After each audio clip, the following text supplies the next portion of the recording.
Wildfires continue to rage in Russia.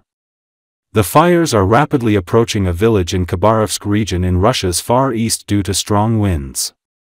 The area of Etyrken in Upper Burienskiy district in far east is also experiencing wildfires that are raging in several places at once on the border of the settlement.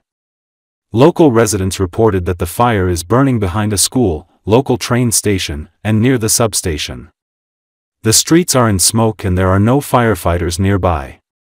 According to information provided by Regional Forestry Dispatch Services, over the past 24 hours, forest fire services and involved persons extinguished 60 forest fires in Russia on an area of 103,834 hectares covered by fire.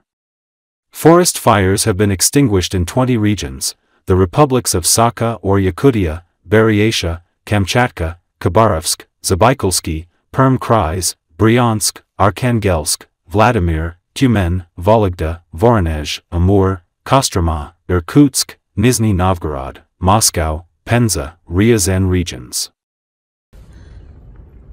И вот он, пожар. Вон он, пламя, вот, все горит.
German Chancellor Friedrich Merz said that Berlin would support Ukraine in developing long-range weapons, and had previously spoken about lifting restrictions on the range of weapons supplied to Kiev. These statements caused hysteria in Russia. Thus, the press secretary of Russian dictator Vladimir Putin, Dmitry Peskov, stated that the German Chancellor's statements about long-range weapons are nothing other than further provocation of war. At the same time, as the propaganda agency TASS notes, the Kremlin mouthpiece expects that Germany's irresponsible position will not become an obstacle to a peaceful settlement. Russian propagandist Margarita Simonyan also did not leave this topic unattended. She spoke about the discussion in the Moscow offices, where they allegedly consider strikes on Germany. They are discussing in Moscow offices that if the German military starts to strike Moscow with German weapons, then we have no choice but to strike Berlin, she wrote on her Telegram channel. The Russian Foreign Ministry representative Maria Zakharova also responded to the possibility of strikes deep into Russia with Western weapons. However, her reaction was provoked not by the words of Merz, but by the words of Ukrainian President Zelensky. Zelensky just said that they will strike deep into Russia with everything that NATO supplies. And he confirmed this once again and proclaimed his concept that together with NATO, which supplies, they will carry out terror against the civilian population, and civilian infrastructure, TASS quotes her as saying. The German Chancellor recently announced that Ukraine's Western partners had lifted restrictions on long-range strikes against Russia. According to him, this happened several months ago. As far as I know, and as I reported yesterday, the countries that had restrictions on the range of strikes have abandoned them. I described what has been happening for months, namely that Ukraine has the right to use the weapons it receives, even beyond its borders, he said. At the same time, President Volodymyr Zelensky said that he had not received any signals about possible changes in the partners' position. He noted that he would discuss this issue with Merz during his visit to Germany, which took place on May 28.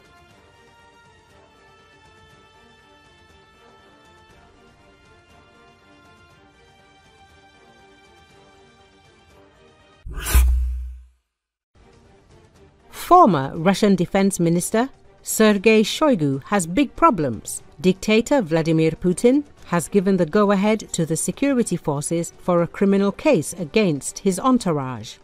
This was reported by the influential Russian Telegram channel VCHK OGPU, which is associated with Russian special services. The resource confirmed rumors that Shoigu was interrogated in early May on corruption in the Russian Defense Ministry. The key figures in this case are two deputies and close associates of Shoigu, Timur Ivanov and Pavel Popov. However, clouds are gathering over the ex-minister himself. Interrogation of Shoigu became possible after Putin gave the go-ahead for investigative actions with approximately the following wording: "If there is something really serious, then work on it," the channel said.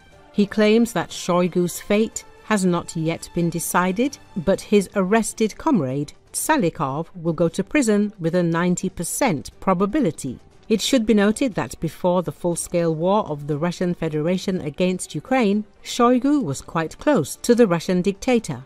They even regularly went to the countryside together. However, the failure of the Kiev in 3 days operation caused a rift in this tandem. In May 2024, Shoigu was dismissed from the post of Minister of Defense, which he had held since 2012. Moreover, he was not present at the military parade in Moscow on May the 9th, which experts considered a black mark for the former head of the Ministry of Defense. Media wrote that Shoigu has serious problems in the Russian Federation. The ex-minister is urgently transferring money to China. According to Russian news sources, Shoigu and his cronies are getting rid of assets in Russia and moving capital abroad, which may indicate growing concerns among the Russian elite. Shoigu's departure from the Kremlin's trusted circle is accompanied by the arrests of his closest allies, which is the first sign of a growing rift among the Russian government. Among the most notable changes is the suspension of construction by the large construction company Samolet, controlled by the Shoigu family and his close associate Ruslan Salikov. Salikov's appointment as a senator from Tuva was blocked, which, according to Russian Telegram channels, became an alarm bell for Shoigu. Companies associated with the Shoigu clan are starting to sell off square meters and shares, and are also freezing new construction projects, citing a lack of working capital. According to the Telegram channel Nezigar, significant amounts are being transferred to Tajikistan and China through the recently acquired bank under the pretext of purchasing construction equipment and advance payments. At the same time, the Federal Tax Service has stepped up inspections, blocking payments from a number of companies associated with Samolet.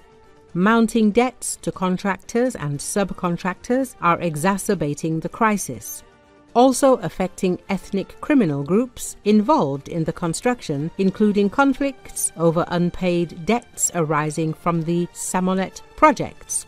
Salikov's sons, who hold Cypriot passports, are allegedly preparing to sell off their business assets in 2025. Salikov himself, according to unofficial information, is temporarily restricted from leaving Moscow. The escalation of conflict within the Russian elite, accompanied by the withdrawal of capital abroad, signals the growing uncertainty of the elites in the political and economic stability of the country.